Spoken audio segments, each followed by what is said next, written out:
You're listening to Middle East expert and keynote speaker Neil Lazarus, live from Jerusalem. Welcome back to another podcast. First of all, thank you for everybody who's been in touch via Twitter and also have emailed me. If you are interested in contact me, you can send me a tweet at Awesome Seminars, and I will answer you. Today we have a very special guest and a very special show. I'm inspired by my friend Kay. Kay Wilson is a tour guide, and she is also a survivor of a terrorist attack. I'm going to let her explain her own story. What I can tell you is it's a story which is chilling, yet somehow her message is also inspiring. Let me hand it over to Kay. This is the interview I conducted a little earlier this week. Hi, Kay. Thank you for joining us today on this podcast. For those of our listeners who are not familiar, can you tell us how one day in a forest your life was changed? I was working as an Israeli licensed tour guide and guiding a Christian American friend, and we went for a hike on the Israel Trail on one Sabbath afternoon, and we were sitting on a rock, and suddenly I saw these two men crouched in the bushes. They asked for water in Hebrew, which is obviously crucial later on in the story, and I said I hadn't got any. They disappeared. I was feeling uneasy, so I just took out my penknife in the event that they'd come and steal my backpack. And we're walking back down towards the car. Christine's behind me. I hear a scream, and as I try to turn around, one of them pounces on me from behind.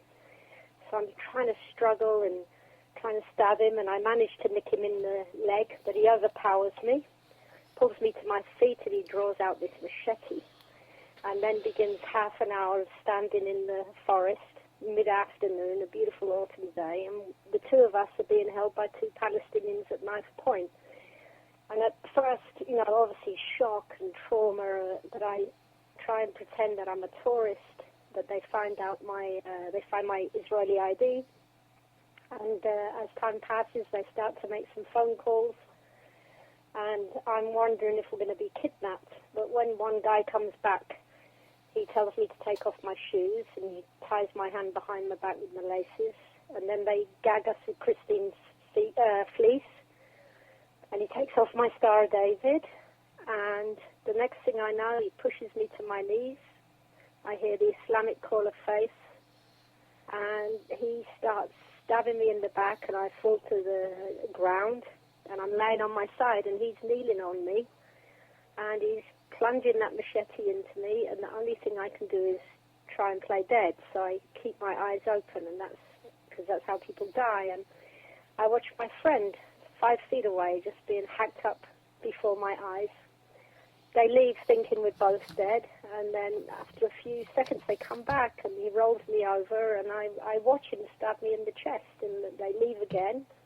And I have one last commission in life, so to speak, and that's to die nearer where I parked the car so the police could find my body. And I managed to stand, turn my back on Christine, what's left of her, and gag-bound barefoot, I begin to walk through the forest, orientating myself, where's north, where's west. I'm bleeding to death. I can hardly breathe. And somehow I managed to get back to the picnic table, and there were two families there who saved my life and called an ambulance. And I'd walked, actually, over a mile, and I had 6 snap ribs that were poking out of my back, 30 additional fractures in my rib cage, a broken sternum, broken shoulder blade, dislocated shoulder, and 13 machete wounds in my lungs and diaphragm. So, and in that state, as I said, I walked back over a mile uphill. I was hospitalized, and 6 weeks later, because there was a press blackout, there was a police conference, and they announced that the murders had been caught, and this was in part due to me stabbing one and the DNA on my knife. And they also confessed to murdering Netta Blatsorek, another Israeli woman, 10 months previously. So, and I understand you actually had to attend the hearing of these terrorists. Yes, obviously I was in recovery. I'm still in recovery, but after 9 months the court case comes, and I find myself in this tiny little room, Jerusalem Regional Court, facing the people who tried to murder me. And by the way, they confessed, they were giggling, they were proud of it. And the only reason that they hacked to death an American Christian is because that they thought that, like me, she was Jewish. How did you feel when you were sitting opposite the people who had tried to kill you? Well, I wasn't scared. I don't say that in a bravado way. I mean, they were shackled and stuff. I knew I had to look at them, but I started off, just staring down at my feet. And they're not pleasant-looking people, and I expected to see these same monsters I saw in the forest. And finally, when I get a hold of myself, so to speak, and manage to look at them, I'm in total shock. They looked so regular. One of them sneezed, and it was just so banal. And I just asked myself rhetorically, how can two men who were once little boys grow up, plan, and hack at two innocent women without blinking an eye? So I was shocked by their banality, by their mocking of Christine's father, as he was reading the impact statement. I think I had this, I don't remember who said it, Sartre maybe, this existential nausea. I was sick of their sickness. And I was very thankful when they got sentenced. What do you take away from this? Is it a hatred? Is it a understanding of people? I'm still learning, Neil, but I think what it has given me is really a clarity on issues.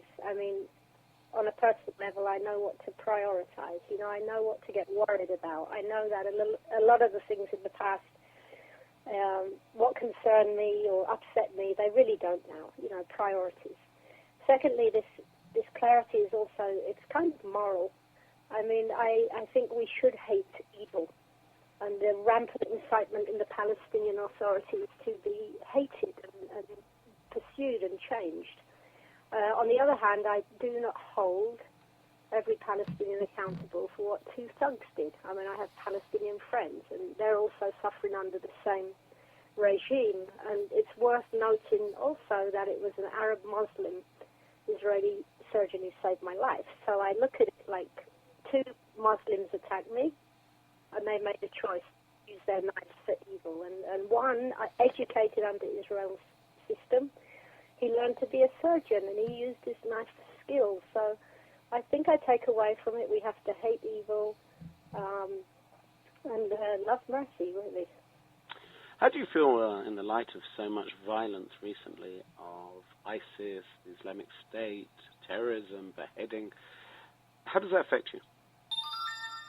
Every time there's, obviously I thought I was going to be beheaded at one point, so I'm still trying to find words, and unfortunately words are very limited, but find words to articulate what goes through my mind. When there's a stabbing attack, and there's many in Israel, as you know, it's deeply personal.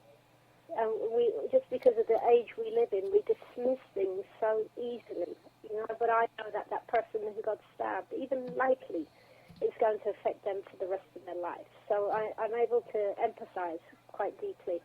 Now, concerning ISIS and all of this wickedness, what I feel about them, I just feel the sooner they're annihilated and dealt with, and the West picks up its courage and deals with these evil people, then the better.